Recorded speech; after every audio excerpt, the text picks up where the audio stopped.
So hello everyone, we are just continuing with the same, that is general organic chemistry GOC, जिसमें हमने inductive effect, hyperconjugation and mesomeric effect देख लिया था अच्छे से detail में. Now we will start with the aromaticity. ठीक है, अब एरोमेटिसिटी में हम क्या देखेंगे, हमारे एरोमेटिक कंपाउंड्स होते हैं, जैसे कुछ रूल्स हैं. देन नॉन एरोमेटिक कंपाउंड्स होते हैं, and then anti aromatic compounds होते हैं. ठीक है, सबसे पहला जो आता है इसमें, टू बी ए कंपाउंड, एक कंपाउंड को एरोमेटिक होने के लिए साइक्लिक होना चाहिए, फर्स्ट रूल. सेकंड, प्लेनर होना चाहिए. प्लेनर यानी sp2 हाइब्रिडाइज्ड. इसमें sp3 हाइब्रिडाइजेशन नहीं होनी चाहिए. वहीं अगर वो sp3 हाइब्रिडाइजेशन होती है उसमें प्रेजेंट, तो वो नॉन एरोमेटिक कंपाउंड हो जाता है. ठीक है, तो अगर उसमें sp3 हाइब्रिडाइजेशन प्रेजेंट होगी तो वो नॉन एरोमेटिक कंपाउंड हो जाएगा. बट किसी कंपाउंड को एरोमेटिक होने के लिए क्या होना चाहिए, सबसे पहला साइक्लिक होना चाहिए, प्लेनर होना चाहिए, and third one is aromatic होना चाहिए. एरोमेटिक मतलब कॉन्जुगेशन उसमें होनी चाहिए. Okay, so there should be conjugation. Conjugation मतलब जो हमारा डबल बॉन्ड है या फिर इलेक्ट्रॉन डेंसिटी है वो हमारी मूव करनी चाहिए from one bond to another bond. ठीक है, तो हम आगे देखेंगे. और लास्ट कंडीशन क्या है, देयर शुड बी, मतलब ये जो है एरोमेटिक होने के लिए हक्कल रूल को फॉलो करना चाहिए. Follow the हक्कल rule. हक्कल रूल क्या है,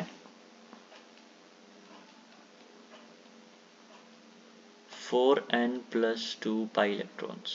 ओके, अब ये कैसे मैं याद रखता हूँ, एरोमेटिक कंपाउंड में ये सब होता है सेम, एंटी एरोमेटिक कंपाउंड में भी यही होता है, लेकिन ये हक्कल रूल को फॉलो नहीं करता. हक्कल रूल को फॉलो नहीं करता मतलब ये कौन से रूल को फॉलो करता है, ये इस रूल को फॉलो करता है, 4n पाई इलेक्ट्रॉन्स. यानी अगर हम डबल बॉन्ड काउंट करेंगे, ट्रिक के लिए क्या करना है, सिंपल, यहाँ पे हमें करने हैं काउंट डबल बॉन्ड्स. अगर वो डबल बॉन्ड 4 के मल्टीपल में है, यानी 4 के टेबल में आते हैं, 4 1 4 4 2 8, यानी अगर वो 4 होते हैं, 8 होते हैं, 4 0 12, 4 4 16, 4 5 20 एंड सो ऑन. अगर 4 के टेबल में आते हैं तो कंपाउंड एंटी एरोमेटिक है. ओके, और अगर वो 4 के टेबल में नहीं आता है, 2 है और 6 है, 10 है, 14 है, तो वो हक्कल रूल को फॉलो कर रहे हैं, मतलब वो कंपाउंड एरोमेटिक है. और अगर, लेकिन मैंने क्या बोला, बाकी सब रूल, ये साइक्लिक होना चाहिए, प्लेनर होना चाहिए, कॉन्जुगेशन होना चाहिए, ये सब एंटी एरोमेटिक में भी सेम रहेंगे. बस यहाँ पे हक्कल रूल को फॉलो नहीं किया जाता है, यहाँ पे एक अलग रूल है. ठीक है, तो यहाँ पे ये जो है हक्कल रूल को फॉलो नहीं करता है, ये इस रूल को फॉलो करता है, यानी 4 का मल्टीपल में आएगा. और यहाँ पे 4n+2 इलेक्ट्रॉन्स होते हैं, 4 के मल्टीपल +2. देन नॉन एरोमेटिक तो सिंपल रूल है, sp3 अगर कार्बन मिल गया तो हमारा वो नॉन एरोमेटिक कंपाउंड है. ठीक है, अभी एग्जाम्पल लेते हैं. जैसे मेरे पास यहाँ पे we have three compounds. I will just change the ink. तो यहाँ पे मेरे पास, यहाँ पे मेरे पास नेगेटिव चार्ज, सेकंड कुछ इस तरीके से है, third one is this way. ठीक है, मुझे बताना है यहाँ पे कौन पॉजिटिव चार्ज है, कौन नेगेटिव चार्ज है. तो याद रखना, यहाँ पे लोन पेयर होगा या नेगेटिव चार्ज होगा, उसको भी हम 2 इलेक्ट्रॉन्स की तरह काउंट करते हैं. तो यहाँ पे मैंने माना यहाँ पर to found a compound which one is aromatic and which one is non-aromatic और which one is anti-aromatic. So हम सबसे पहले देखेंगे साइक्लिक है, ओके, ये साइक्लिक है, ओके, ये साइक्लिक है, ओके. तो यहाँ पे कोई भी एंटी एरोमेटिक कंपाउंड है ही, सॉरी नॉन एरोमेटिक कंपाउंड है ही नहीं. तो ये क्या हो सकते हैं, एंटी एरोमेटिक हो सकते हैं, एरोमेटिक हो सकते हैं. तो हमने क्या किए, इलेक्ट्रॉन्स काउंट किए. तो यहाँ पे 2 इलेक्ट्रॉन्स, 2 डबल बॉन्ड, मतलब 4 ये इलेक्ट्रॉन्स, 5 6 6 इलेक्ट्रॉन्स हैं. ओके, सभी sp2 हाइब्रिडाइज्ड हैं. ओके, प्लेनर है. ओके, देन कॉन्जुगेशन है. ठीक है, ये इलेक्ट्रॉन यहाँ से जाएगा, ये इधर ट्रांसफर करेगा. ठीक है, ये भी हो रहा है. एंड देन sp2 हाइब्रिडाइज्ड है. तो मतलब ये कंपाउंड जो है वो हक्कल रूल को फॉलो कर रहा है. यहाँ पे 2 ही बॉन्ड है, मतलब n, तो 4, यहाँ पे कितने इलेक्ट्रॉन्स हो गए, 4 इलेक्ट्रॉन्स, मतलब 4 के मल्टीपल में आ गए. यहाँ पे देखेंगे 1 इलेक्ट्रॉन, 2, मतलब 2 इलेक्ट्रॉन ये हो गए. और यहाँ पे मतलब एक यहाँ पे नेगेटिव चार्ज है तो मतलब 2 इलेक्ट्रॉन्स है. This single bond 2 electrons, 4 electrons. तो मतलब ये जो कंपाउंड हो गया, दिस वन और this one is anti aromatic. क्यों, क्योंकि इसने 4 वाले मल्टीपल को फॉलो कर दिया. And this one is aromatic. ठीक है, मैंने पहले ही बोला 3 तरह के कंपाउंड होते हैं, aromatic, non aromatic, anti aromatic. तो ये इसका ऑर्डर है, सबसे पहले एरोमेटिक सबसे ज़्यादा स्टेबल होते हैं, फिर नॉन एरोमेटिक, फिर एंटी एरोमेटिक. तो मतलब एक कंपाउंड का एंटी एरोमेटिक होने से अच्छा वो नॉन एरोमेटिक हो जाए, वो ज़्यादा स्टेबिलिटी प्रोवाइड करता है. ठीक है, तो इसका ऑर्डर है जो हमें याद रखना है। तो नेक्स्ट और एक एग्जांपल ले लेते हैं।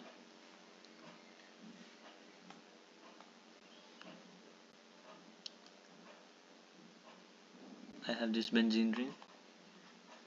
बेंजीन को तो देख के सबको पता चल जाएगा कौन सा है ये। देन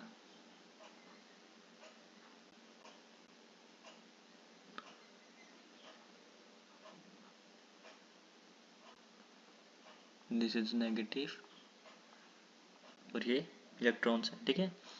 तो अब यहाँ पे देखना है हमें, और एक और कंपाउंड में दे देता हूँ इसके साथ ही।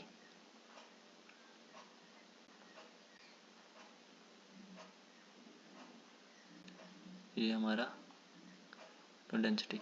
अब ये वाला जो कंपाउंड है ना, इसको अभी से ही याद कर लो कि ये वाला जो कंपाउंड है वो हमारा दिखने में ऐसा है, बट ये ऐसा है नहीं, ठीक है। ये भी इस तरीके से दिख रहा है। इस कंपाउंड का अगर आएगा तो ये एक्सेप्शनल केस है, क्योंकि ये इस तरीके से होता है, ओके। तो यहाँ पे जो ये है, ये sp3 हाइब्रिडाइज्ड होता है,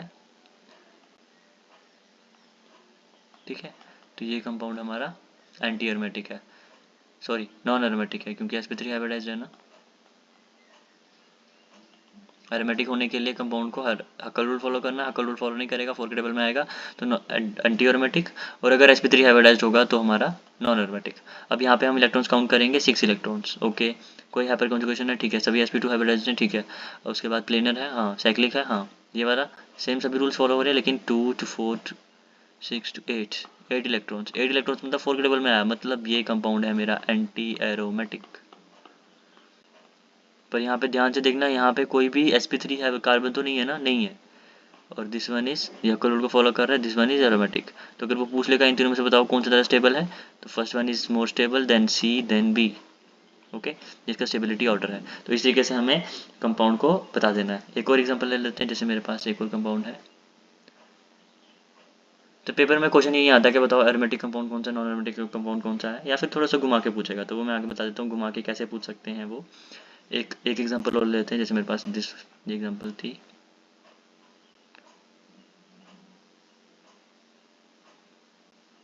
ठीक है,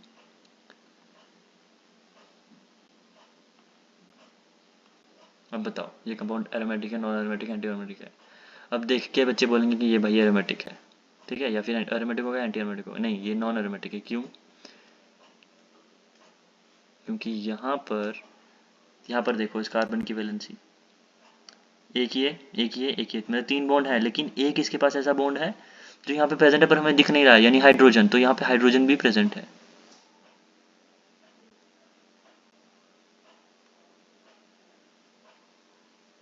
एक यहाँ पे भी प्रेजेंट होगा हाइड्रोजन, ठीक है। तो ये 1 2 3, ये तो हो गया sp2 hybridised, this is also sp2 hybridised, ठीक है। ये हो गया हमारा sp2 हाइब्रिडाइज्ड। अगर यही कंपाउंड उसने इस तरीके से दे दिया होता तो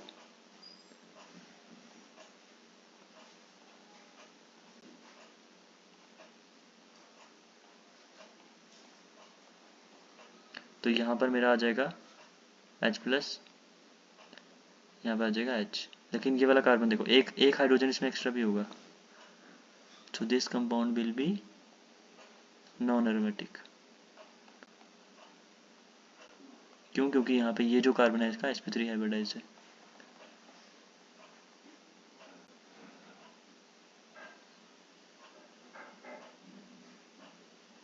ठीक है। ये हो गया। उसके बाद हमने देखा स्टेबिलिटी, तो स्टेबिलिटी हमने देखा था जैसे। अब यहाँ पे क्या एक ऑर्डर और ऐड हो गया, तो मतलब एरोमेटिसिटी अगर आती है, अगर ये कंपाउंड एरोमेटिक है तो उसको हम पहले देखेंगे, aromaticity followed by resonance followed by hyper conjugation followed by inductive effect. तो ये इसका प्रायोरिटी ऑर्डर, इस तरीके से हम स्टेबिलिटी चेक करते हैं, ठीक है।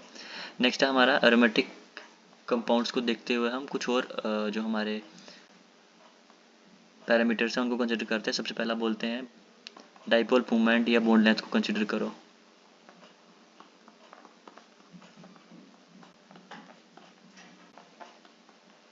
ठीक है। डाइपोल मूवमेंट या बॉन्ड लेंथ, इसमें क्या होगा, हम क्या करेंगे, सिंपल कोई भी कंपाउंड दिया हुआ है तो अगर हमें उसकी बॉन्ड लेंथ निकालनी है, यानी दिस इज एक कंपाउंड मेरे पास ये है और एक कंपाउंड मेरे पास ये है, ठीक है।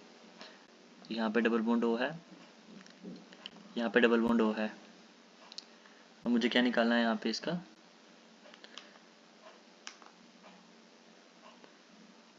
कुछ इस तरीके से, ठीक है। अब मुझे क्या निकालना है यहाँ पे, इसकी डाइपोल मोमेंट है बॉन्ड लेंथ। तो मुझे डाइपोल मोमेंट कहाँ से पता चलेगी, इस बॉन्ड से, जो सी डबल बॉन्ड ओ है। तो मैं क्या करूँगा, इसकी बॉन्ड लेंथ निकालने के लिए इसको तोड़ूंगा।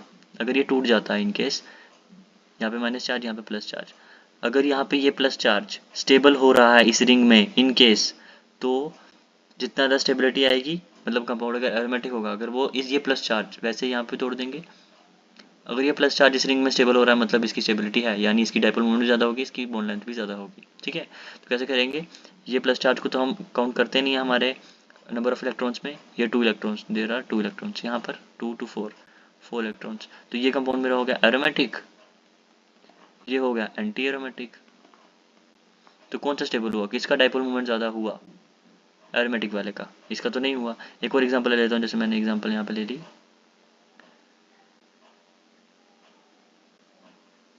इस तरीके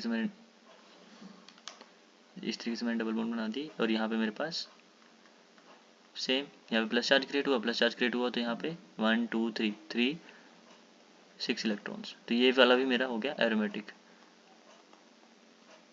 ठीक है। लेकिन इसमें मुझे रेजोनेंस ज़्यादा दिखने को मिल रही है, इसमें कम देखने को मिल रही है। तो इन दोनों में से कौन सा स्टेबल होगा, दिस वन। तो सी वाला ज़्यादा स्टेबल होगा, देन ए, देन बी, ठीक है। कुछ इस तरीके से हम ये इसकी डाइपोल मूवमेंट भी हमने कंपेयर कर दी, बॉन्ड लेंथ भी कंपेयर कर दी, स्टेबिलिटी भी कंपेयर कर दी, ठीक है। जो जितना स्टेबल होगा आफ्टर वो बॉन्ड टूटने के बाद, प्लस चार्ज क्रिएट होने के बाद, उसकी स्टेबिलिटी उतनी ज़्यादा होगी। आगे रोटेशनल एनर्जी बैरियर को कंपेयर करने के इसके एप्लीकेशंस हैं। अगर वो बोलता है किसका रोटेशनल एनर्जी बैरियर सबसे ज़्यादा होगा, किसका कम होगा, to compare the rotational energy barrier, same क्या करूँगा, जैसे मेरे पास दो कंपाउंड थे,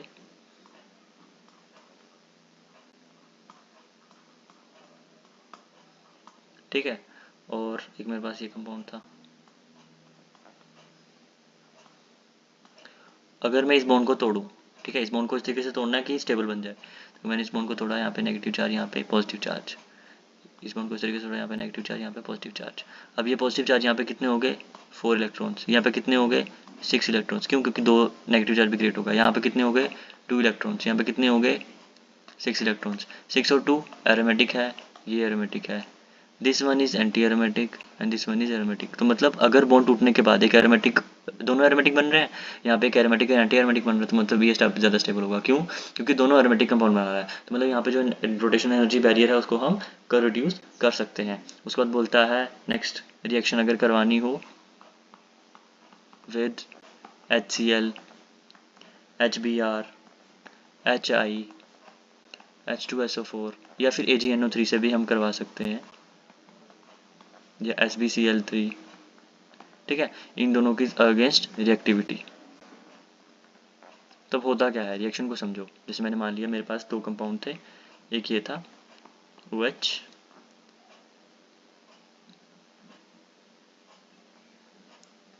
और एक ये था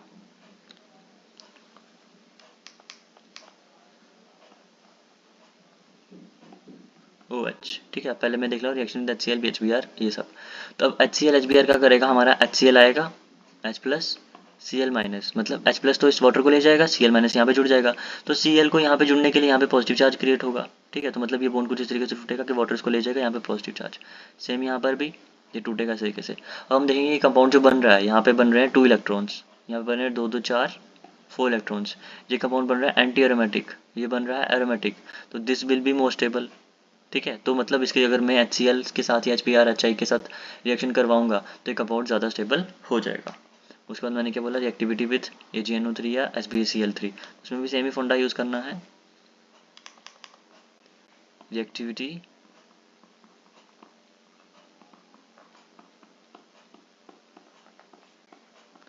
AgNO3 या फिर SbCl5। तो इसमें क्या होगा, मेरे पास सेम दो ही कंपाउंड होंगे, बिल्कुल सेम। लेकिन बस यहाँ पे जैसे मान लो कि यहाँ पे मेरे पास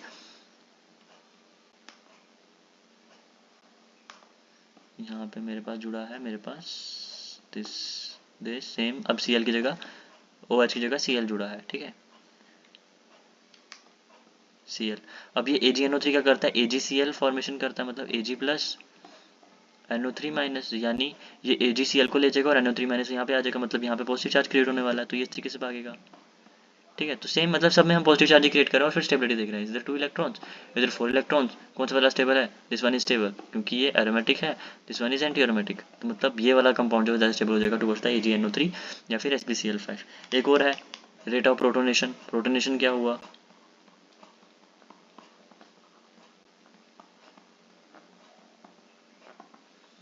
सिंपल, मेरे पास दो कंपाउंड थे, दिस वन और दिस वन, जिसे मैं लेके तैयार हूँ सबको। और मैंने क्या बोला, प्रोटोनेशन। प्रोटोनेशन मतलब इस ये जो कार्बन है, अगर यहाँ पे मैं प्रोटोन दूं, ठीक है, तो ये इस तरीके से टूटना चाहिए, या फिर मैं कह सकता हूँ प्रोटोनेशन मतलब प्रोटोन जो है वो किस तरीके से वो देता है या किस तरीके से वो लेगा। तो अगर मैं इस तरीके से इसको बोन को तोड़ूं, ठीक है, इस तरीके से बोन को तोड़ूंगा तो यहाँ पे पॉजिटिव चार्ज, सेम वही सेम करना है। H प्लस यहाँ से निकलेगा, ये माइनस चार्ज, ये इस तरीके से हो जाएगा। तो यहाँ पे 2 इलेक्ट्रॉन्स, यहाँ पे 4 electrons, this one is more stable क्योंकि ये एरोमेटिक है, ये एंटी एरोमेटिक। सब में हम सेम चीज़ कर रहे हैं। एसिडिक स्ट्रेंथ को कंपेयर करना हो तो सिंपल ये कंपाउंड ही वैसा बन जाएगा।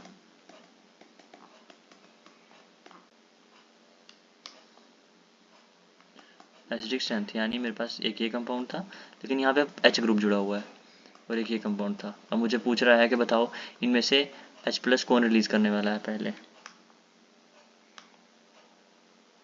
ठीक है, अगर H प्लस ये रिलीज करेगा तो यहाँ पे क्या चीज़ क्रिएट हो जाएगा, H प्लस यहाँ से रिलीज हुआ, यहाँ पे नेगेटिव चार्ज, यहाँ पे पॉजिटिव चार्ज।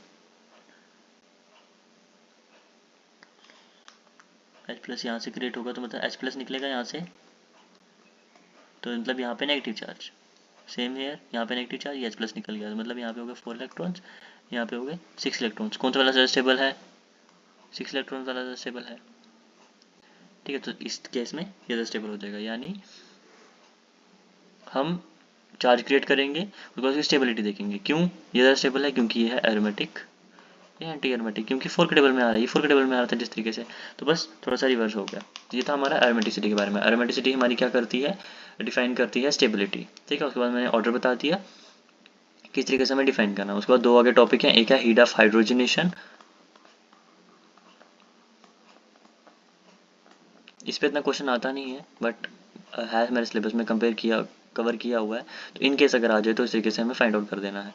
एरोमेटिसिटी मतलब हम क्या करेंगे, सिंपल बॉन्ड को तोड़ेंगे, प्लस चार्ज या माइनस चार्ज जो क्रिएट हो रहा है उसके हिसाब से उसका स्ट्रक्चर देख लेंगे, अगर एरोमेटिक है, एंटी एरोमेटिक है, नॉन एरोमेटिक है। Aromatic will be the most stable, non aromatic थोड़ा सा कम, और एंटी एरोमेटिक सबसे कम स्टेबल रहेगा। ठीक है, उसके बाद हमने देखा heat hydrogenation. Heat of hydrogenation मतलब हीट ऑफ हाइड्रोजनेशन क्या होता है, हमारे पास डबल बॉन्ड है, ये डबल बॉन्ड सिंगल बॉन्ड में कन्वर्ट हो जाएगा, हमारे पास हाइड्रोजन्स यहाँ पे ऐड हो जाते हैं, यानी यहाँ पे मेरे पास CH ऐड हो जाएगा एक, बाकी जो ग्रुप है वो R ग्रुप मैंने मान लिया, वो हो जाएगा। तो मतलब यहाँ से यहाँ कन्वर्ट होने में मुझे कैसे पता चलेगा कि किसकी हीट ऑफ हाइड्रोजनेशन ज़्यादा है, मतलब किसकी ज़्यादा एनर्जी लग रही है इस कंपाउंड को यहाँ तक कन्वर्ट करने में। तो हीट ऑफ हाइड्रोजनेशन जो होता है वो डायरेक्टली प्रोपोर्शनल होता है कितने हमारे पाई बॉन्ड्स हैं। ठीक है, सिंपल। अब यहाँ पे जैसे मैंने मान लिया एक मेरे पास ये कंपाउंड था और एक मेरे पास ये कंपाउंड था, किसकी हीट ऑफ हाइड्रोजनेशन ज़्यादा होगी, इसकी हाइड्रोजन ज़्यादा होगी। क्यों, क्योंकि भाई इसमें पाई बॉन्ड ज़्यादा, तो तोड़ने में तो ज़्यादा टाइम लगेगा ना, सिंपल। अब एक और, यहाँ पे ये कंपाउंड है, यहाँ पे ये कंपाउंड है, अब बताओ किसकी हीट ऑफ हाइड्रोजनेशन ज़्यादा होगी। तो हीट ऑफ हाइड्रोजनेशन को कंपेयर करो हाइपर कॉन्जुगेशन से। हाइपर कॉन्जुगेशन में क्या होता है, जिसके अल्फा कार्बन ज़्यादा होते हैं वो कंपाउंड ज़्यादा स्टेबल होता है। तो यहाँ पे अल्फा कार्बन कितने हैं, 2, यहाँ पे अल्फा कार्बन कितने हैं, 3 3 6, तो कौन सा वाला ज़्यादा स्टेबल होगा, this one is more stable. तो फिर हीट ऑफ हाइड्रोजनेशन किसकी ज़्यादा लगेगी, इसकी। ठीक है, इसको तोड़ने में थोड़ा ज़्यादा टाइम लगेगा।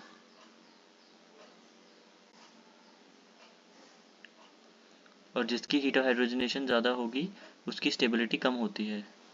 वेट वेट वेट, अगर ये कंपाउंड ज़्यादा स्टेबल है, दिस वन इज, अगर ये ज़्यादा स्टेबल होता है इनकेस इसमें 6 अल्फा हाइड्रोजन प्रेजेंट है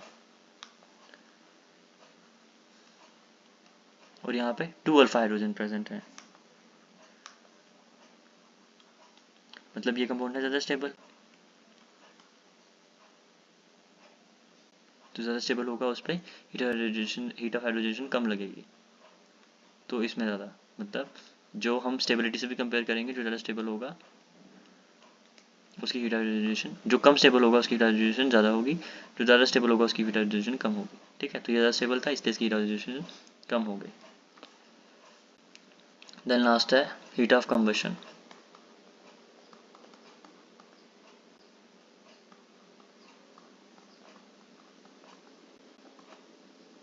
ठीक है, इसमें हम क्या देखते हैं, मतलब कितनी एनर्जी लगेगी एक हाइड्रोकार्बन को तोड़ने में, यानी मतलब उसको जलाने में, to yield CO2 and H2O। मतलब मैंने मान लिया CXHY है, तो इसको कितना वो लगेगा कि ये CO2 और वाटर में कन्वर्ट हो जाए। ठीक है, वो XY उसका वो हो जाएगा। तो अब जो हीट ऑफ कंबशन होती है ये होती है कि कितने कार्बन एटम प्रेजेंट हैं। जितने ज़्यादा कार्बन एटम प्रेजेंट होंगे उतना ज़्यादा एक एक कार्बन को तोड़ने में कन्वर्ट टाइम लगेगा, तो CO2 उतने ज़्यादा कम बनेगी, और जितनी ज़्यादा ब्रांचेज होंगी उतना टाइम ज़्यादा लगेगा। मतलब अगर उसकी स्टेबिलिटी ज़्यादा है, मतलब उसकी ब्रांचेस ज़्यादा हैं, या फिर हम कह सकते हैं नंबर ऑफ ब्रांचेस, तो हीट ऑफ कंबशन कम लगेगा। ठीक है, मतलब मैंने मान लिया, जैसे मैं एक एग्जांपल ले लेता हूँ, यहाँ पे मेरे पास दो चेन्स हैं, एक इस तरह की है और एक इस तरह की है। तो मुझे बताओ इसमें कौन सा ज़्यादा स्टेबल है। दिस वन इज स्टेबल, इसमें ब्रांचेस ज़्यादा हैं। ठीक है, तो हीट ऑफ कंबशन भी इसकी किसकी ज़्यादा होगी, इसकी। क्यों? क्योंकि इसमें ज़्यादा हीट लगने वाली है। हीट ऑफ कंबशन क्या है, कितनी हमें एनर्जी बाहर से देनी पड़ेगी, तो हमें एनर्जी किस में ज़्यादा देनी पड़ेगी, इसमें। क्योंकि ये तो हम यहाँ पे तोड़ेंगे एकदम से, इस कार्बन को तोड़ेंगे तो ये तीनों ही टूट जाएंगे, लेकिन यहाँ पे हमें अलग अलग जगह पे उसको अलग अलग जगह से तोड़ना पड़ेगा। ठीक है, तो ये हो गया हमारा एरोमेटिसिटी के पैरामीटर्स, किस किस बेस पे हम उसको डिफरेंशिएट करते हैं, और लास्ट में हीट ऑफ कंबशन। ठीक है, अब कुछ और ऑर्डर्स हैं तो मैं एक्सप्लेन कर देता हूँ। तो यहाँ पे है मेरे पास एसिडिक स्ट्रेंथ का ऑर्डर। ठीक है, एक तो हो गया माइनस आई इफेक्ट का,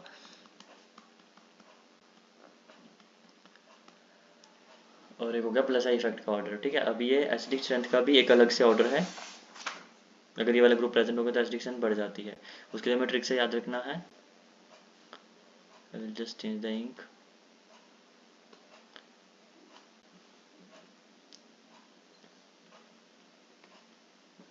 सलमान ने पिक किया सकीना को। ठीक है, फिर कब किया, दिन में। इतना याद रखना, सलमान ने पिक किया सकीना को दिन में, फिर कार में। ठीक है, कार में मोना को, पहले उसने पिक किया सकीना को दिन में, फिर कार में मोना को खिलाई, फिर खिलाई आम की मिठाई।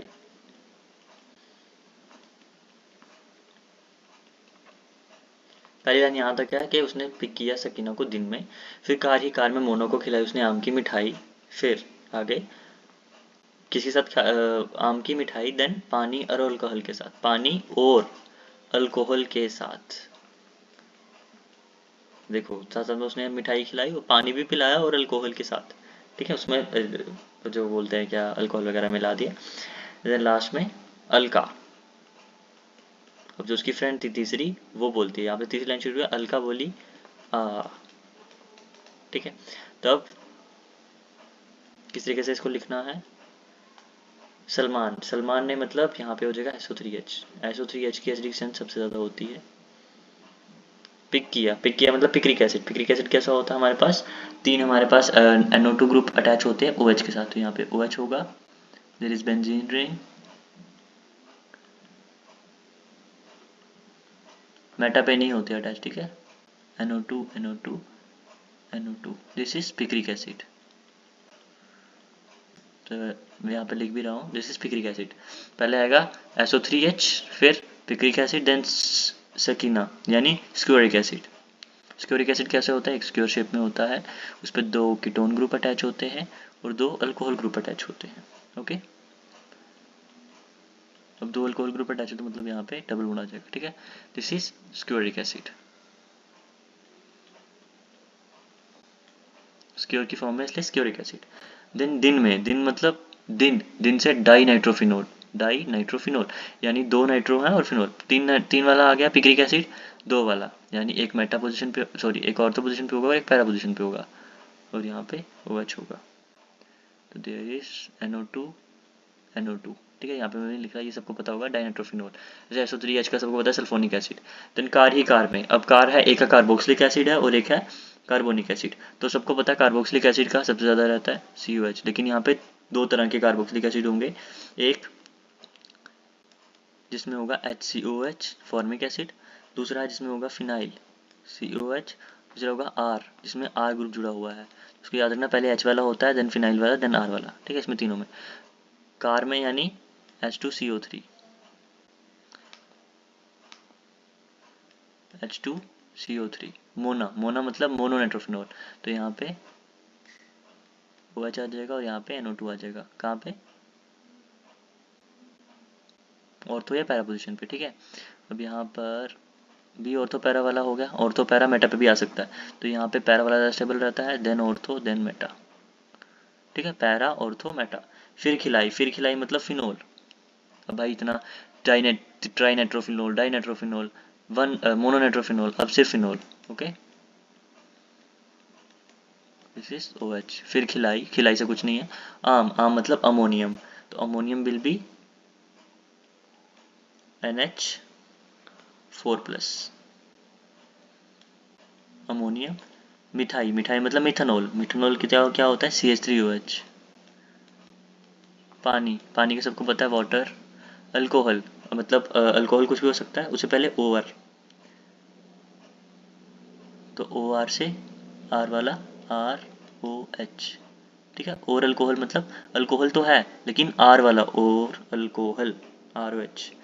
देन अल्का मतलब अल्काइन बोली, अल्काइन इज C∼C, लेकिन इसमें भी 2 तरह के C∼C होगा। तो पहले होगा जिसमें सिर्फ हाइड्रोजन्स होंगे, तो इसकी एसिडिक ज़्यादा होगी, और दूसरा वाला होगा जिसमें R ग्रुप जुड़ा होगा, ठीक है। तो उसकी उससे ज़्यादा होती है। अल्का बोली क्या बोली? मतलब अमोनिया, NH3 सबको पता है। Then alkene C∼C, and then A से अल्केन C∼C। तो इस तरीके से हमारे एसिडिक स्ट्रेंथ को हम याद रखते हैं। जरूर एकदम याद रखना, क्योंकि पेपर में डायरेक्ट ही पूछ लेता है कि बताओ इनमें से एसिडिक स्ट्रेंथ किसकी ज़्यादा होगी। तो सबसे पहला सल्फोनिक एसिड, सलमान ने पिक किया सकीना को दिन में, कार में मोनो को फिर खिलाई आम की मिठाई, पानी और अल्कोहल के साथ। फिर अलका बोली ठीक है। अब यहाँ पर SO3H, then picric acid, then sulphuric acid, फिर दिन में मतलब डाइनाइट्रोफिनॉल, देन कार में मतलब कार्बोक्सिलिक एसिड में अगर 2H होंगे तो ज़्यादा एसिडिक स्ट्रेंथ होगी। PH यानी फिनाइल ग्रुप एसिडिक स्ट्रेंथ देती है, देन R, ठीक है।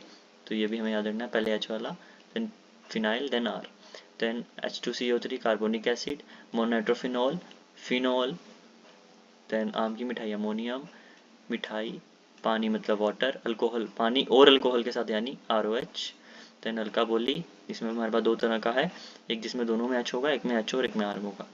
देन ये कुछ इस तरीके से आएगा, अल्का बोली यानी अमोनिया, अल्कीन, अल्काइन, ठीक है। इस तरीके से हमारा एसिडिक स्ट्रेंथ का फॉर्मूला। आगे हमारा बेसिक स्ट्रेंथ का फॉर्मूला नहीं है, दिस इज ट्रिक, किस हिसाब से हमने प्रायोरिटी ऑर्डर अरेंज किया हुआ और किस हिसाब से हमें याद रखना है, ठीक है।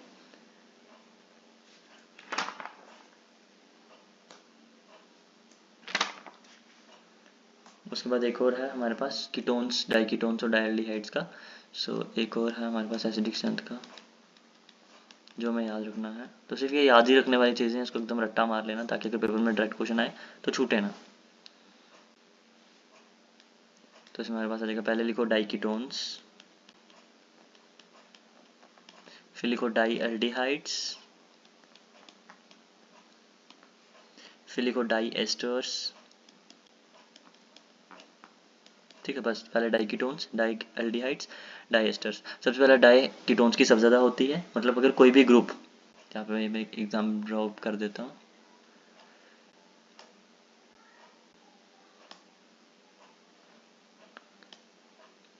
मतलब मेरे पास डाई कीटोन्स, यानी मेरे पास 2 कीटोन ग्रुप है, यानी मेरे पास कुछ इस तरीके से होगा, यहाँ पे भी O, यहाँ पे भी O, ठीक है। और यहाँ पे कार्बन कार्बन के तीनों कार्बन, डाई एल्डिहाइड मतलब 2 एल्डिहाइड, यानी कुछ इस तरीके से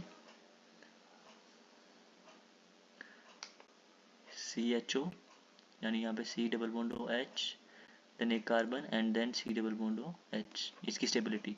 देन डाई एस्टर्स कैसे होंगे, दोनों तरफ OR होगा, तो यहाँ पे कुछ इस तरीके से होगा, दिस इज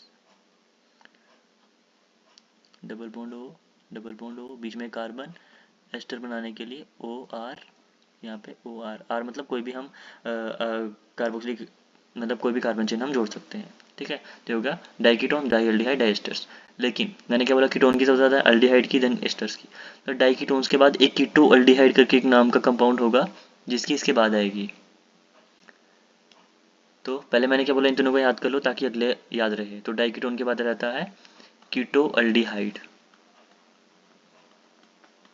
ठीक है। डाइएल्डिहाइड के बाद रहता है कीटो एस्टर, और डाइएस्टर के बाद रहता है कीटोन, और कीटोन के बाद एल्डिहाइड, ठीक है। कीटोन की सबसे ज़्यादा तो कीटो एल्डिहाइड, एल्डिहाइड फिर then keto ester then ketone then aldehyde. तो इसी के से हमें ये याद रखना है। कीटो एल्डिहाइड का देख लेते हैं किस तरीके से बनाते हैं। सो एक कीटोन होगा, यानी एक इस तरीके से कीटोन होगा एंड एक तरफ एल्डिहाइड होगा, यानी यहाँ पे इस तरीके से, ठीक है। C डबल बॉन्ड OH, यहाँ पे कुछ भी, यहाँ पे R हो सकता है या फिर CH3, मतलब C है तो कुछ भी, कीटो एल्डिहाइड आ गया। कीटो एस्टर मतलब एक तरफ से कीटोन होगा और एक तरफ से R होगा, यानी यहाँ पे OR। कीटोन मतलब एक कीटोन सिंपल, एल्डिहाइड मतलब यहाँ पे CHO, RCHO हम कह सकते हैं। तो इस तरीके से हमें याद रखना है। Diketones, then ketoaldehyde, then dialdehydes, या फिर डाई-अल भी बोलते हैं इसको, then ketoester, then diester, ketone aldehyde. अब कुछ बच्चों को कंफ्यूज हो रहा होगा, तो आई विल जस्ट एक्सप्लेन कि क्यों कीटोन डाइकीटोन्स की ज़्यादा है, डाइएल्डिहाइड्स की ज़्यादा कम है, या फिर डाई कीटोएस्टर की क्यों कम है। तो will just take one example.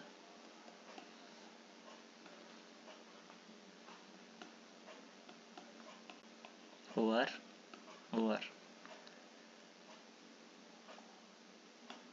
तो यहाँ पे हो क्या रहा है, दिस वन। अब जैसे मैंने क्या बोला, इसके एसिडिक स्ट्रेंथ को हम कंपेयर कर रहे हैं। एसिडिक स्ट्रेंथ क्या होता है, जो कि H+ को रिलीज करे या फिर इलेक्ट्रॉन को एक्सेप्ट करे। अभी H+ को रिलीज तो कर नहीं सकता, तो इलेक्ट्रॉन को एक्सेप्ट करेगा। भाई इलेक्ट्रॉन को एक्सेप्ट करने वाला कौन सा वाला ग्रुप होगा। इन केस अगर मैं बोलूँ कि इस कार्बन को इलेक्ट्रॉन एक्सेप्ट करना है और इस कार्बन को इलेक्ट्रॉन एक्सेप्ट करना है, तो यहाँ पर देखो, यहाँ पे इसके पास है एक ऑक्सीजन, 2 ऑक्सीजन, यहाँ पे सिर्फ एक ही ऑक्सीजन है।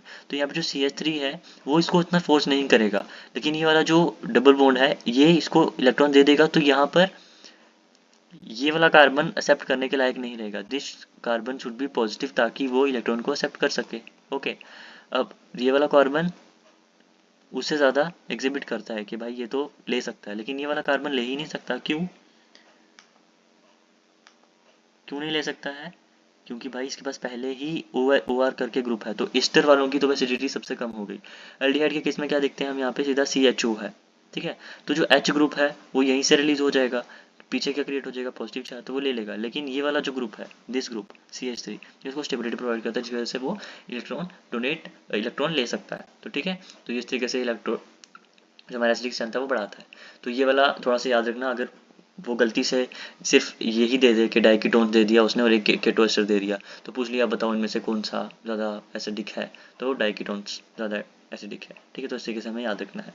इसका एक और है जो हमें याद रखना है, एक होता है एसाइक्लिक डाइकीटोन और एक होता है साइक्लिक डाइकीटोन। अब इन दोनों में से कौन सा ज़्यादा स्टेबल है,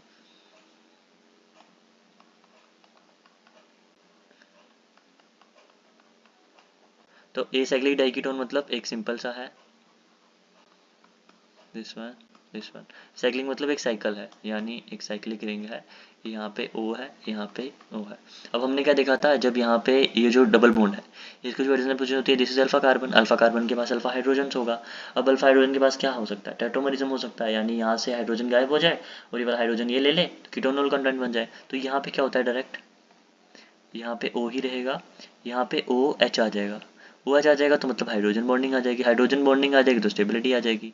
तो यहाँ पर इसने बनाया बाय हाइड्रोजन बॉन्डिंग, बन गया चिलेट। तो ये क्या हो गया, स्टेबल हो गया। स्टेबल हो गया तो मतलब ये जो है वो साइक्लिक डाइकीटोन यहाँ पे स्टेबल हो गया, अगर वो हाइड्रोजन बॉन्डिंग कर रहा है।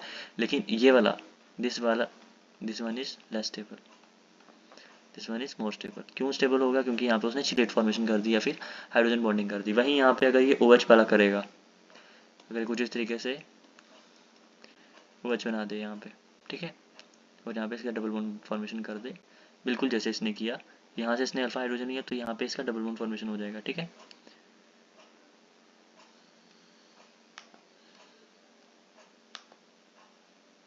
ठीक है, तो अब यहाँ पर ऐसा होगा तो भाई ये वाला तो इन दोनों में से तो भाई यही स्टेबल है। क्यों, क्योंकि यहाँ पे कुछ ज़्यादा चिलेट फॉर्मेशन नहीं हो रहा है, लेकिन यहाँ पे चिलेट फॉर्मेशन हो रहा है, इसलिए इन दोनों में से this one is A, this one is B, तो B1 इज ज़्यादा स्टेबल देन A। ठीक है, तो ये मैंने बता दिया थोड़ा सा डिफरेंस, अगर इसमें क्वेश्चन पूछ लेता है इन केस तो।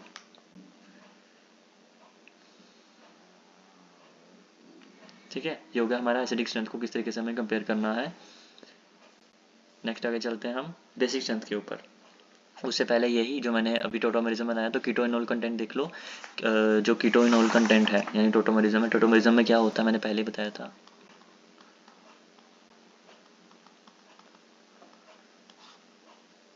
पहले बताया था कि यहाँ पे एक C डबल बॉन्ड O वाला कार्बन ग्रुप होता है, यहाँ पे एक ऐसा ग्रुप जुड़ा होगा जैसे CH3 मैंने मान लिया, और यहाँ पे R ग्रुप है।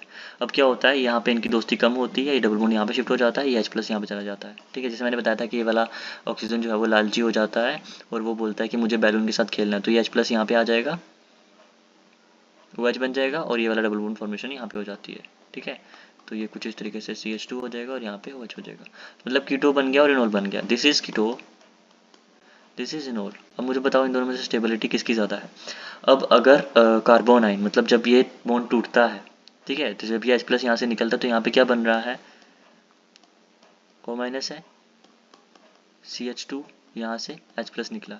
ठीक है, अगर अगर दिस वन यहाँ पर ये जो कार्बन आइन है, अगर ये ज़्यादा स्टेबल है, more stable carbanion will decide the major product. अगर ये कार्बन आइन जितना ज़्यादा स्टेबल होगा उतनी ज़्यादा स्टेबिलिटी बढ़ेगी। ठीक है, उसके बाद ये वाला यहाँ पे कुछ इस तरीके से इनका बॉन्ड टूटा ना, तो ये वाला इस तरीके से डबल बॉन्ड फॉर्मेशन कर देता है। ठीक है, अब हम देखते हैं कि यहाँ पे जो कीटो फॉर्म है या नोल फॉर्म है, इसमें से किसकी ज़्यादा स्टेबिलिटी होती है, तो भाई कीटो की ज़्यादा स्टेबिलिटी होती है। क्यों, क्योंकि हमें C डबल बॉन्ड O को तोड़ने में ज़्यादा दम लगेगा या फिर C डबल बॉन्ड C को, भाई इसको, इसलिए इसकी स्टेबिलिटी ज़्यादा होती है, क्योंकि यहाँ पे हमें इस बॉन्ड को भी तोड़ना पड़ेगा ना, क्योंकि बॉन्ड डिसोसिएशन एनर्जी के साथ अगर कंपेयर करेंगे, जो हमने पहले देखा heat of combustion, heat of hydrogenation, तो यहाँ पे हमें बॉन्ड डिसोसिएशन मतलब बॉन्ड को तोड़ना, तो ये वाला बॉन्ड तोड़ने में ज़्यादा टाइम लगेगा, इसलिए हमारा जो कीटो फॉर्म होती है वो ज़्यादा स्टेबल होती है। और अगर किसी कंपाउंड में इनोल बन रहे हैं तो स्टेबिलिटी ज़्यादा हो जाती है। अभी एक एग्जांपल और लेते हैं जिसमें हमारे पास डाइकीटोन्स की है इस तरीके से। अब यहाँ पर अगर ये की जो कीटोन फॉर्म है वो इनोल फॉर्म में कन्वर्ट हो, तो दो तरह से हो सकती है, या तो ये अल्फा हाइड्रोजन कंसिडर करे या ये अल्फा हाइड्रोजन कंसिडर करे। तो मैंने मान लिया दोनों तरफ से। ठीक है, एक तरफ से उसने इस तरीके से कंसिडर किया, तो यहाँ पे हो गया OH, यहाँ से लिया तो डबल बॉन्ड फॉर्मेशन हो गई, एंड यहाँ पे CH3। दूसरा वाला मैंने क्या बोला, इसने कुछ इस तरीके से किया, OH, यहाँ पे डबल बॉन्ड फॉर्मेशन, और ये वाला वैसा का वैसा ही रहा। अब यहाँ पे ध्यान से देखना, ये जो OH है ना, दिस OH इस तरीके से आएगा, सेम यहाँ पर भी।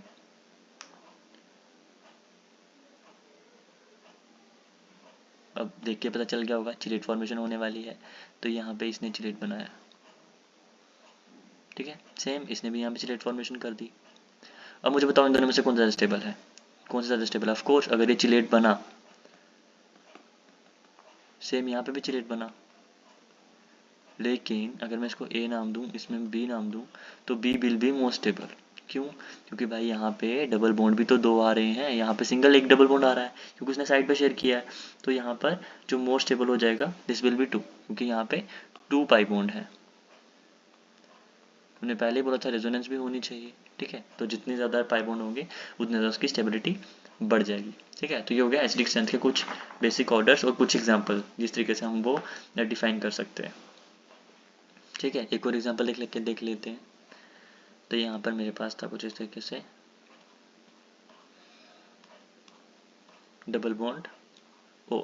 ठीक है, और दूसरी मेरे पास एग्जांपल है डबल बॉन्ड ओ। अब बताओ इनमें से कौन सा स्टेबल है, कौन सा कम।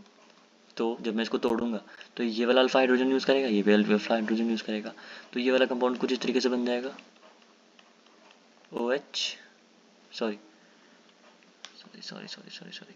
तो यहाँ पे इसने ये वाला कार्बन यूज़ किया है, दिस वन कार्बन, तो ये वहाँ पे OH हो गया और ये वाला कार्बन डबल बॉन्ड हो गया। सेम यहाँ पे भी यही हो जाएगा, लेकिन यहाँ पे जो है इसकी एरोमेटिसिटी रीगेन हो रही है, तो मतलब ये वाला स्टेबल हो गया। इसमें सिर्फ एक ही डबल बॉन्ड बन रहा है, लेकिन इसमें दोनों ने यही कार्बन यूज़ किया, लेकिन यहाँ पे हमें एरोमेटिसिटी यहाँ पे रीगेन होती हुई दिख रही है, इसलिए ये कंपाउंड मोर स्टेबल हो जाएगा। उस पर हमें बेसिक स्ट्रेंथ पूछ लेता है।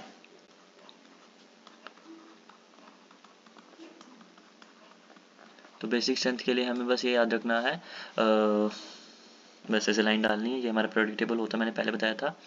यहाँ पे होता है हमारे पास S ब्लॉक, यहाँ पे होता है D ब्लॉक, यहाँ पे होता है P ब्लॉक। ठीक है, तो अब हम ऑर्गेनिक केमिस्ट्री पढ़ रहे हैं तो हम P ब्लॉक में ज़्यादा कंसिडर करते हैं। तो हमें कुछ इस तरीके से जाना है, जब हम इस तरफ जाते हैं और इस तरफ जाते हैं। ठीक है, this is P block, this is D, this is S। ठीक है, P ब्लॉक में कंसिडर कर रहे हैं तो कुछ इस तरीके से एलिमेंट्स आएंगे, carbon, nitrogen, oxygen, fluorine, fluorine आएंगे, देन फ्लोरीन से नीचे क्लोरीन, ब्रोमीन, आयोडीन। ठीक है, कुछ इस तरीके से हमारा जो ऑर्डर जा रहा है। तो इस तरीके से ऑर्डर जो जा रहा है मुझे इसको इस तरीके से याद रखना है, इसका साइज बढ़ जाएगा। मुझे इस तरीके से याद रखना है कि जब हम इस तरीके से जाएंगे आगे एंड इस तरीके से जाएंगे तो मतलब हमारी एसिडिक स्ट्रेंथ बढ़ रही है। तो इतना से याद रखना है, एसिडिक स्ट्रेंथ बढ़ रही है, तो मतलब इनमें सबसे ज़्यादा एसिडिक स्ट्रेंथ किसकी होगी, आयोडीन की, then bromine, then chlorine, then fluorine, oxygen, carbon, nitrogen. ठीक है, बच्चे इस तरीके से याद रखना है।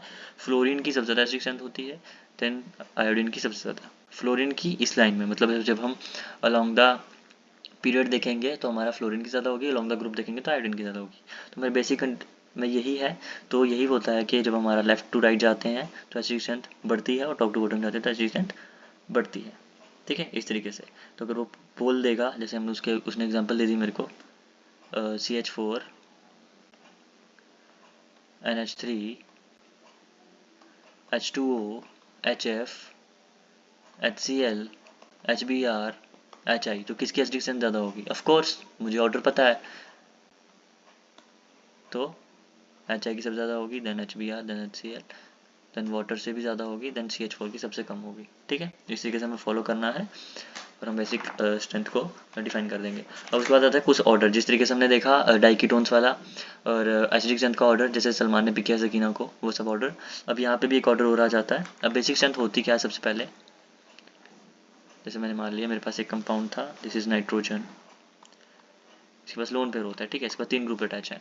अब बेसिक स्ट्रेंथ क्या होती है कि OH ग्रुप को रिलीज करना या फिर इलेक्ट्रॉन्स देने की ताकत। अब ये इलेक्ट्रॉन्स कब देगा, जब ये वाले ग्रुप इसके साथ इंटरफेयर कम कर रहे होंगे। ठीक है, तो तब ये क्या करेगा, इस H+ को, यानी इसको अपने साथ ऐड कर देगा, तो ये बन जाएगा N+, और इसके जो 3 ग्रुप थे और यहाँ पे इसने H को ऐड कर दिया। तो मतलब ये जो है इसकी जो बेसिक स्ट्रेंथ है वो किसके ऊपर डिपेंड करती है, उसकी जो टेंडेंसी है हाइड्रोजन को एक्सेप्ट करने की या फिर अपने इलेक्ट्रॉन्स को देने की। यानी एक एसिडिक स्ट्रेंथ के लिए, या फिर हम कह सकते हैं सॉरी बेसिक स्ट्रेंथ के लिए, बेसिक स्ट्रेंथ एक एटम या फिर एक किसी कंपाउंड की ज़्यादा होगी तो मतलब क्या है, उसका pH भी ज़्यादा होगा। ओके, H+ आइंस वो एक्सेप्ट करेगा, तो मतलब वहाँ पे उसका जो Kb है वो ज़्यादा होगा, Ka यहाँ पे कम होगा। ठीक है, Ka यहाँ पे कम होगा क्योंकि एसिड डिस्ट्रीब्यूशन का कांस्टेंट कम है, बेस डिस्ट्रीब्यूशन कांस्टेंट ज़्यादा है। बट अगर Kb ज़्यादा है तो pKb कम हो जाएगा। बस इतना याद रखना, क्योंकि पेपर में क्या क्वेश्चन पूछता है, बेसिक स्ट्रेंथ को पूछ लेगा, ये पूछेगा बताओ इसकी बेसिक स्ट्रेंथ किसकी ज़्यादा है, या तो पूछ लेगा pKb किसका ज़्यादा है, तो जिसकी बेसिक स्ट्रेंथ ज़्यादा होगी उसका pKb कम होगा। ठीक है, बस इतना याद रखना, इसका इन्वर्स रिलेशन होता है ताकि हम आगे कन्फ्यूज ना हो जाए। अब इसका ऑर्डर है एक जो हमें याद करना है, फिर हमारा बेसिक स्ट्रेंथ खत्म हो जाएगा। बेसिक स्ट्रेंथ का ऑर्डर क्या है, सबसे पहला हमें ग्वानिडीनियम होता है, यानी अगर मेरे पास कोई ऐसा आइटम है जिसके पास 3 नाइट्रोजन है, ऑफ कोर्स उसकी जो हमारी एसिडिक स्ट्रेंथ होगी ज़्यादा ही होगी। ठीक है, तो रट्टा नहीं लगाना है, यहाँ पे 1 lone pair, 2 lone pair, 3 lone pair. तो अब इसकी एसिडिक स्ट्रेंथ तो सबसे ज़्यादा होगी, देख के पता चल रहा है, दिस इज गुआनिडीनियम। दूसरा, अगर मुझे इसकी जगह पे 2 हमें मिल जाए, मतलब एक यहाँ पे R ग्रुप है यानी C है और यहाँ पे C है, यहाँ पे मुझे अब 2 नाइट्रोजन्स हैं, दिस इज NH2। तो भाई इससे कम होगी इसकी लेकिन ज़्यादा रहेगी। अब तीसरा मुझे मिल जाए जिसमें सिर्फ एक ही मेरे पास RNH2 है, यानी मेरे पास R है एंड एक ही NH2 ग्रुप प्रेजेंट है, तो ऑफ कोर्स इसकी ज़्यादा होगी क्योंकि ये H++ है, जो H+ है यहाँ से एक्सेप्ट कर सकता है अपने इलेक्ट्रॉन्स, यहाँ से दे सकता है। लेकिन वहीं ये क्या थे, सब sp3 थे, ठीक है। अब यहाँ पे इसके बाद ऑर्डर किसका आएगा, तो हम देखेंगे RCH डबल बॉन्ड NH। अब मुझे बताओ इसका कम क्यों आया, क्योंकि this is sp3, this is sp3, this is sp3, लेकिन ये कार्बन, ये नाइट्रोजन 1 2 3 तो sp2 है, sp2 और रेजोनेंस में पार्टिसिपेट कर रहा है, इसलिए इसकी जो है बेसिक स्ट्रेंथ कम हो जाती है, ठीक है। एकदम रट्टा नहीं लगाना है, इस तरीके से याद रखना है। देन फॉलोड बाय दिस, अब आई रेजोनेंस। अब ये रेजोनेंस है कि ये अपना इलेक्ट्रॉन देगा फिर आगे ट्रांसफर करेगा ऐसे। यहाँ पे क्या हो रहा था, सिंपल डबल बॉन्ड से साथ प्रेजेंट था लेकिन sp2 था, ये sp2 तो नहीं है, sp3 है, लेकिन यहाँ पे है रेजोनेंस, तो रेजोनेंस ने इसको बहुत ही वीक कर दिया। अब ये हमारा जो है वो डोनेट करने के काबिल नहीं है। यहाँ पे था क्योंकि उसका लोन पेयर पार्टिसिपेट नहीं कर रहा है रेजोनेंस में, बट यहाँ पे पार्टिसिपेट कर रहा है, ओके। एंड लास्ट एक और NH2, ठीक है। This one is also sp3, लेकिन यहाँ पे भी रेजोनेंस है और ये वाला ऑक्सीजन तो इतनी तेज खींचेगा कि इसको अपने इलेक्ट्रॉन देने ही पड़ेंगे, ठीक है। एंड लास्ट में RCN, अब इसका क्या ही कहना, ये तो हाई sp है। अब जिसकी हाइब्रिडाइजेशन ही sp है उसका तो कम रहेगा ही रहेगा, ठीक है। तो इस तरीके से हमें ऑर्डर फॉलो करना है। जस्ट चेंज द कलर, पहले गुआनिडीनियम, देन दिस इज जिसमें 2 नाइट्रोजन है, फिर एक नाइट्रोजन वाला, इसको हम बोलते हैं अमाइन। तो पेपर में पूछ लेता है अमाइन की ज़्यादा है या फिर अमाइड की, तो अमाइड की भाई कम रहेगी क्योंकि इसमें रेजोनेंस है, ठीक है।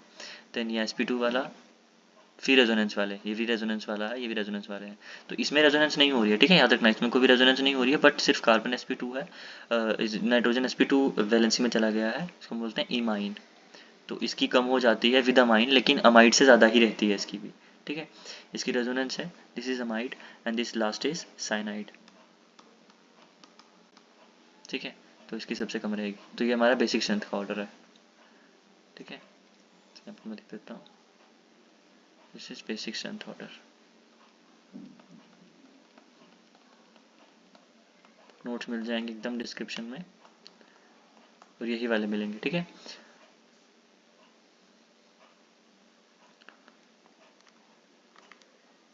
नेक्स्ट है हमारे पास लास्ट इफेक्ट, यानी जब जैसे हमने देखा था ऑर्थो इफेक्ट, यहाँ पे भी है ऑर्थो इफेक्ट, बट यहाँ पे 2 तरह का होता है, एक होता है SIP और एक होता है SIR, ठीक है। पहले हम देख लेते हैं SIR, इसका नाम है स्टेरिक इनहिबिशन रेजोनेंस और स्टेरिक इनहिबिशन प्रोटोनेशन, ठीक है। अब होता क्या है यहाँ पे, ये हमारा जो है वो चेंज द कलर, इसमें ये हमारा जो है वो सेकेंडरी एंड टर्शरी अमीन्स के ऊपर वैलिड रहता है और ये जो है वो हमारा बेसिसिटी को बढ़ाता है, ठीक है। यहाँ पे हमारी प्राइमरी अमीन्स के ऊपर वैलिड रहता है और ये हमारा बेसिसिटी को कम करता है, ठीक है। अब होता क्या है, जब हमारा कोई ग्रुप है, जैसे मैंने पहले क्या बोला था, यहाँ पे मेरे पास ग्रुप है एक, यहाँ पे मेरे पास है N और ये मेरे पास टर्शरी अमीन है, ठीक है, NMe। टर्शरी मतलब ये 1 2 3 3 बार कार्बन प्रेजेंट है, इसलिए ये टर्शरी अमीन है। अब इन केस यहाँ पे मैं कोई बल्कि ग्रुप जोड़ देता हूँ तो ये क्या होगा, ये रिपेल करेगा, एक अलग प्लेन में चला जाएगा, तो मतलब यहाँ पर ये नॉर्मल था, ठीक है, this one is normal,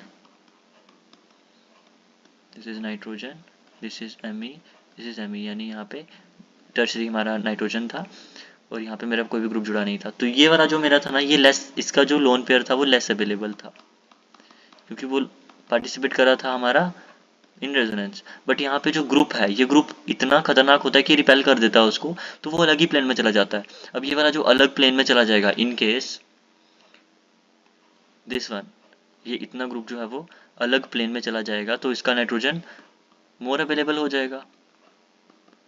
more available हो जाएगा मतलब इसने बेसिक स्ट्रेंथ को बढ़ा दिया। तो ये है इसका किस तरीके से बेसिक स्ट्रेंथ को बढ़ाता है। और ये हमारा लेस अवेलेबल हो जाएगा, ये हमारा पहले की बात है, ठीक है।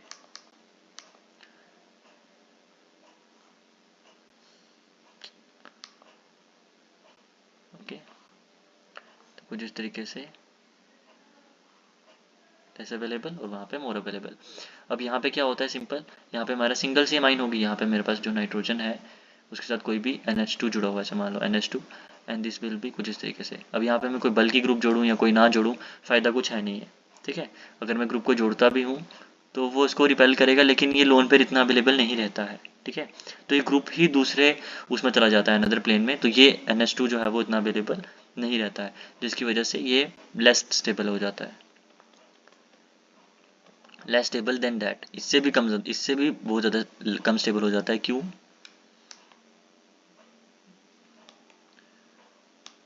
ठीक है, यहाँ पे है NH2, कब? प्राइमरी अमाइन के केस में, क्योंकि अगर ये रिपेल करेगा ना तो बस ऐसा इसको इस तरीके से समझ लेना कि यहाँ पे जो ये ग्रुप है ये अनदर प्लेन में चला जाता है, ठीक है। तो ये जो है वो लोन पेयर में पार्टिसिपेट करेगा और ये लेस स्टेबल हो जाएगा। मतलब याद क्या रखना है लास्ट में कि हमारा,